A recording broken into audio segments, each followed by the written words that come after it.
Good afternoon, students of Conversation 2. It has been a while since we had a lecture, 3 weeks almost, because our midterms are ongoing.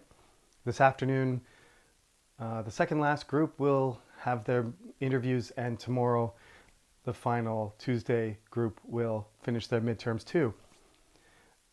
It's come to my attention that some professors at Chungnam actually go and film their lectures in a studio.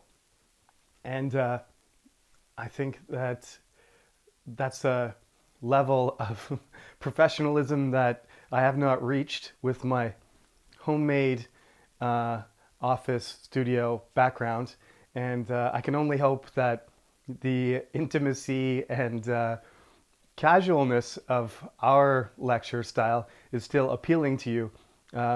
I talked to Professor Hong last week, and she informed me that she had to go to a studio to record. So apparently, some of your lectures uh, are have different production values than this one. Anyway, uh, so far the midterms have gone very well. I think, as usual, the main issue for most students is grammar.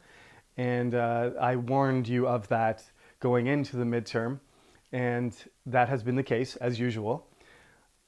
It's pretty hard to improve your grammar quickly, but as I said to you, we've been trying to cover some grammar points every topic so that you can be aware of the types of things that you should focus on to help you answer certain questions. Today we have a new topic in chapter 6. We're moving on to the second half of the textbook. There is a review section for all first 5 topics. I neglected to mention that before the midterm, which I probably should have, but if you realized that and looked it over, perhaps that helped you handle some of your preparation. But nonetheless, there is a review section, and after the review section, chapter 6 begins.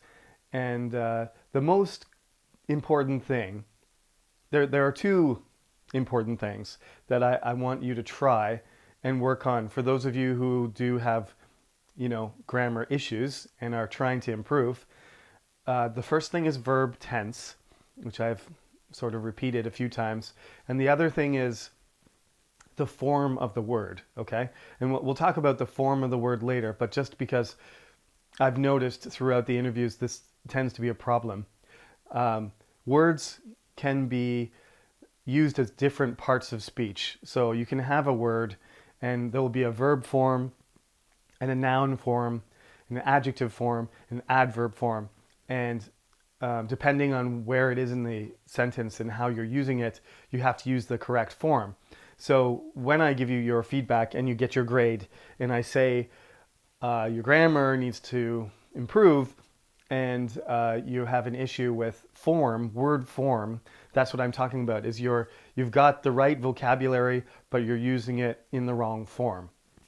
And we'll talk about that probably next week, or actually maybe in the Zoom lecture when I think that's either next week or 2 weeks from now. We'll have a Zoom lecture again. And when in that Zoom lecture, that would be a good opportunity to talk about these grammar things and how to construct sentences better. But this week, the grammar point concerns tense, and it's about using the future tense.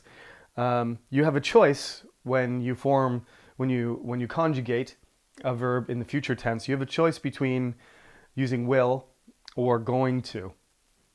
And what is the difference between those? Well, when I first came here, I had finished my master's degree, and grammar was not the focus of any of my studies in university. But 13 years ago, when I came to Korea, grammar questions came up a lot, and this was one of them. And my gut instinct was that you would use will in a more certain context, and it is more formal. Whereas going to is a more casual thing and a less certain thing.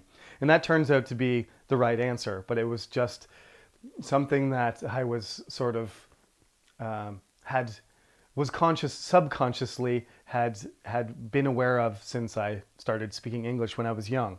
So you can look at the chart here on page 69, and when the future is uncertain, you make plans and predictions. For example, you ask somebody, what are you going to do tonight or tomorrow or next week or next year? And if you answer in the affirmative, I will go to Canada next year, the expectation is that it's more certain. And where you say, I'm going to, that's a prediction, but there's less certainty to it. It's less of a promise. When you emphasize the will aspect of the sentence, it sounds like you're promising somebody that it's actually going to happen and you're going to make it happen no matter what. Whereas going to is a little bit more casual approach. So in the case that something is happening in the future and you're going to use the future tense, you have an option of these two ways of doing it. And but the important thing is that you use one of them. And it doesn't, you can sort of mix and match depending on how serious you are about your future prediction, but that is how you do it. Okay, so the topic this week is about charity. The title of the chapter is Doing It for Charity, and there's a number of different terms that are related to charity. Charity is sort of the idea of being generous, right? Giving something to other people. It's one of the things, there are many things that set us apart from a lot of other animals, that we care about other people enough to give of ourselves something to somebody else. There are other animals that do this, especially the intelligent ones like chimpanzees and dolphins. They do take care of other members of their group, or even in some cases a stranger, some member of their species that they don't even know. And amongst primates, gorillas and chimpanzees, sometimes there's even this sort of caring attitude towards animals of other species, which is very rare, but something that human beings do a lot. We all have, well, we don't all have. Many of us have cats and dogs, and the cat and the dog doesn't really give, I mean, you get some things in return, but you're taking care, it's your responsibility to take care of the cat or the dog or another animal, another pet, even your plants. And the plants may give you something in return, like if you have a strawberry plant, you might get strawberries, but there are a lot of things that don't really give much in return, but we offer ourselves to them. This is what charity is. And it is the end of October. Just so we can put this into a cultural context, this is what essentially we call the Christmas spirit, right? In Western countries, is when December rolls around, because of the tradition of Christmas coming from the Bible and what Jesus Christ, his life was based on, is that you should be more charitable during the Christmas season. And it doesn't mean just buying lots of toys for your cousin or your children or members of your family. It means giving things to other people, even people you've never met before. And this is what essentially charity means. So yes, this is what the Christmas spirit is. And as we get towards the cold weather and some people have a lot and some people have a little, this is a sort of natural thing in Western culture for us to be more aware of the fact that we should help other people, especially people that have less than us.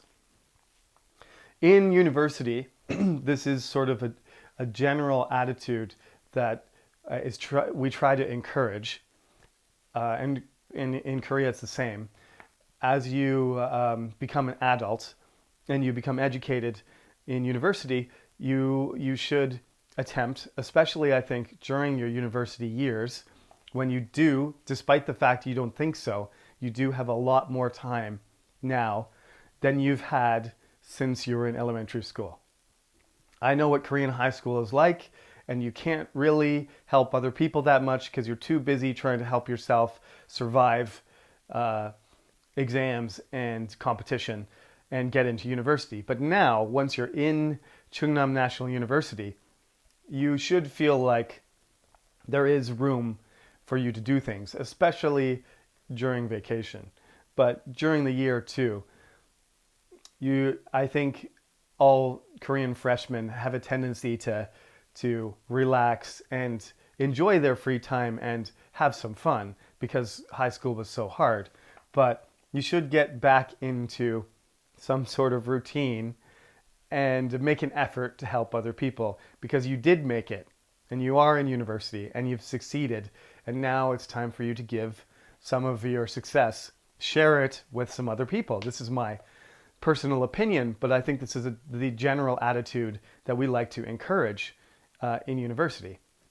That we want to not just get people jobs and educate people with more knowledge. Okay, conversation two. It is now 6 o'clock in the morning, and I'm going to attempt to complete the lecture that we started on Monday. Now, you will notice when you watch this video that about the 12-minute mark, the microphone just goes dead. Actually, you won't notice that because I just cut that part off. So instead, here I am without my wireless microphone. It still hasn't been delivered, and I'm hoping it will be here today. But now we're on another week, and the lectures are not uploaded. So we're just going to finish off what we started last week. So just to recap what I started, we're talking about charity, and there's a grammar section, as usual. It's a pretty straightforward one, just about how to form the future tense. You have a choice between saying will and saying going to. You conjugate the future tense just by taking a verb and then adding will or be going to in front of it. I'm really tired. I think I will go to bed. And you can use the contraction, I'll. We usually use shortcuts when we speak, so that's fine. Even when you're writing and you're doing assignments, I said you should try and write the way you would speak. And when you speak, you say things very concisely, and you don't use the same kind of vocabulary. We've been discussing this quite a lot. Now, when you get your feedback for the midterm, most of you will probably get a lower score in the grammar section because, as I said, that is normal. You are all using your second language, and grammar doesn't come naturally to you. Many people talked about Spanish or German, and they mentioned aspects, or French. I think those were the three most popular choices: Spanish, French, and German. I don't think a single person chose English, which kind of broke my heart a little because you were allowed to talk about Canadian English or British English or Australian English, but maybe there was one or two people out of 65. The rest of you were interested in those languages, and there are certain things about those grammars that are different. The most difficult thing is the gender thing. For those languages, we don't have to deal with that. But I think for both the composition and the speaking class, the most important thing for you is to conjugate your verbs properly. So this is a good lesson. That's on page 69. In terms of how we approach this question, I'm going to ask you about what you would like to do to volunteer, or if you have any past volunteering experience, right? You have the option of talking about either one. As usual, this is a topic that will be on the exam. However, it's not going to be a topic that you have to do homework for. As I said, some students already asked me, because we didn't have a video lecture this week, what's going on? There's no more homework based on our topics. We will go through the rest of the semester, and there's no more of that. You don't have to do that anymore. There's 5 of them. They're done. I'm going to talk about this week. I'm going to talk about presentations. I'm going to mention presentations, and then there's going to be a specific lecture about presentations. We're supposed to be supposed to be back in the Zoom classroom again soon, and that's basically, that Zoom lecture is going to be dedicated to how to do presentations, right? Because all of you have to do one, and instead of standing in front of the classroom and talking like I normally do, you will have to record it. And so we'll have to go over all the details, how to handle that. It was those presentations, they're only about 5 minutes long. There were some really good ones last semester. They were really well done. So I'm expecting good stuff from you too. And if you are going to have a future in some sort of journalism, or you're going to do it as a hobby, or simply, like it's your goal to be a YouTuber, as they call it, then these skills are going to be useful for you anyway. And so we might as well do some recording, because it is difficult. And some people do editing, and as you can see, I don't, but that's mostly because I don't have time. Otherwise, I would be doing it. So we'll talk about that later. But for now, just focus on the fact that this chapter, the material in it, will help you answer this question, including the grammar stuff. So charity means doing things for somebody else.